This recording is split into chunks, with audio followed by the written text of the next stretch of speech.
Hey guys, welcome to Piano Rogues. I'm Ari. And I'm Alair. And this is Melody.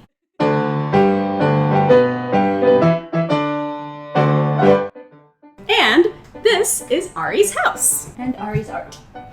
Yep, you might recognize these two from stream.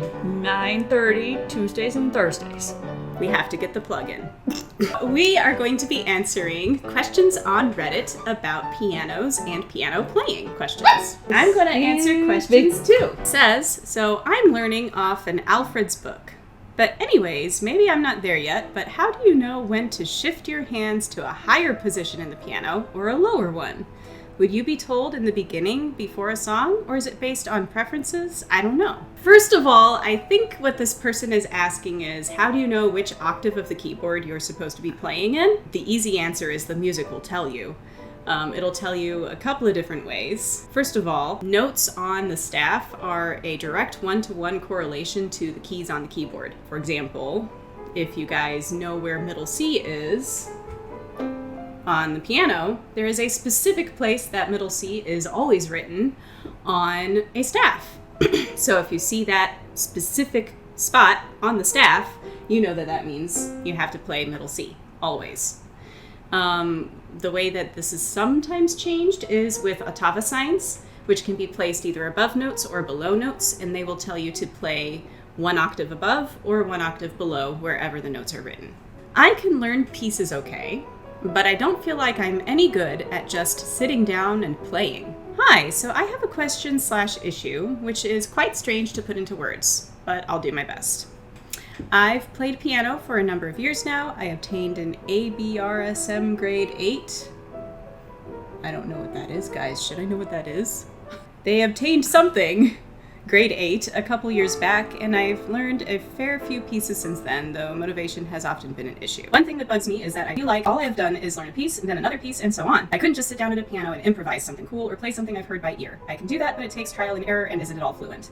Maybe because of that I still don't feel like I'm good at piano. I've just learned some difficult pieces. What can I do to improve this? I'm sure part of it is just to play more, but that doesn't motivate me a whole lot. Any thoughts are appreciated, thanks. You also don't like to improvise. Yeah, I don't improvise at the piano, really. But I mean, as far as just sitting down and playing things, having learned enough music, you start to get a core repertoire of things that you play often enough that they stay learned and you have usually memorized. Pick out a handful of things that you really, really enjoy and play them a lot. Like, make them something that you play at least weekly a few times, if not every day, just so that you can always keep them ready to go whenever you want to just sit down at the piano and play something. That would be my recommendation. How would you have interpreted it? Just improvising. Understanding more music theory would help know what goes with what. That's true, I guess. Hey! Problem with trills. You have lots of opinions on that one. Trills are evil. I've been playing piano for 1 year. I am playing Chopin's Nocturne in E-flat major, Opus 9, number 2, and it's going better than I expected, but the trills screw me up. Whenever I play a trill, it messes up my rhythm of left hand. I cannot play trills and right hand together with left hand. I searched about it and found about hand independence and its exercises. I can do those properly, but still can't do the trill. Also, my trills are non-uniform and uneven. So it sounds like there's probably a couple of things that need to be addressed here. First of all, being able to do a repeated motion evenly. It sounds like you already found some exercises that deal with hand independence. Have you tried any Hanon? Oh no. Yep, the lactose intolerant composer. I actually would highly recommend doing some Hanon because Hanon will help you work on repeated motions that are expected to be even and fast. Once you have spent some time on Hanon, you can start to incorporate that work into what you're doing with your trills. Are you measuring your trill? Like, are you just doing as fast as you can? Or are you going 1 eanda, 2 eanda? Are you counting to make your trill measured within the rhythm? Or are you just doing however many you can smash in there? A lot of times for pianists, it is helpful to measure the trill, or at least start out measuring the trill and then loosen it up later. If you're trilling on a half note, if you were doing a 16th note trill, then you would have eight trilled notes that you're fitting in there. 1 and a 2 and a. Instead of just going 1, 2. And just trying to smoosh in as many as you can get. Need help/advice. So I know nothing about pianos whatsoever. However, I'm getting one in December for Christmas. Until then, what should I be learning? I know a little about the bass and treble clef, but not much. What should I start studying before I get the piano? Or should I be learning anything at all before I get it? Thanks. I love that they're that excited about getting the piano. Yeah, first of all, get a head start. First of all, that's awesome that you're that excited. And I would say, yeah, absolutely there's stuff that you could start doing before you get your piano. I mean, if you plan to learn to read music rather than just trying to do everything by ear, which I really hope you're going to go that route. Learning to read is really, really good. I would say get yourself some note spelling materials. There are workbooks and theory books that you can get that will help you start to learn to read. Just start practicing identifying notes. You recommend? If you're curious about what I would recommend as far as note spellers are concerned, there are 2 different books that I regularly give out to my beginning students. They're both by Sham. One of them is just a note speller. Like it gives you the notes on the staff and you write their names underneath them, or it gives you the names and you have to write the notes on the staff. And it goes through reading treble clef lines and spaces and bass clef lines and spaces, and it'll just work you all the way through. The other one is a keynote speller that actually has you connecting the notes that you write or identify with the keys on the keyboard that they're supposed to go with or correlate to. Either one of them or both would probably be useful to you. Okay, and they'll be in the description box. Yep, links to get them. They say, how do you play ties? I'm an absolute beginner, like fresh out the womb level. And I've been stuck on the concept of ties. So do you play 2 notes or 1? If that's it, why isn't it just a regular note following a note? Sorry, but can someone explain this to me as if I'm a 5-year-old? I feel like it's obvious, but I don't understand. If you ever feel like you are asking something that's way too basic and it's silly to have to ask this question, just remember that every expert was a beginner once, okay? Everybody had to have things explained to them at the beginning. That said, every now and then... This is Natalie. She has a wound that she keeps chewing. So she is stuck in a cone. Poor kitty. And it's also very itchy. So yes, you perform it as if it is 1 note. You could actually think of ties as being like a plus sign for notes. So let's say you have a half note and a quarter note. Half notes are worth 2, quarter notes are worth 1. So it's like 2 plus 1 equals 3. And why would you ever need to use this? Well, let's pretend that you are playing something that is in 2/4. And in 2/4, you're only supposed to have 2 quarter notes inside every measure, or 2 beats inside every measure. But the composer wants to have a note that lasts for 3 beats. So you would need to have some way to combine that half note that's filling up 1 measure to 1 quarter note in the next measure in order to have it be 3 beats long. Correct me if I am wrong. Left hand moves up an octave to G instead of right hand playing G because right hand needs to move up an octave for the repeat. To show what I'm looking at here, they've got... And I would say that the crossover has more to do with convenience for the hands because the left hand only has to play a dotted half note at the beginning of the measure. And then it's more or less available to jump over, whereas the right hand has just used 1, 3, and 5 to play these 3 notes, so then it would have to jump. It would be more inconvenient for the right hand than for the left hand, pretty much. So it helps to keep it smooth? Yeah. In more advanced music, you would expect a pianist to change the fingering to go like this instead, but this looks like very beginning level piano music where you would mostly be in a 5-finger position, which just puts 1 key per finger, pretty much.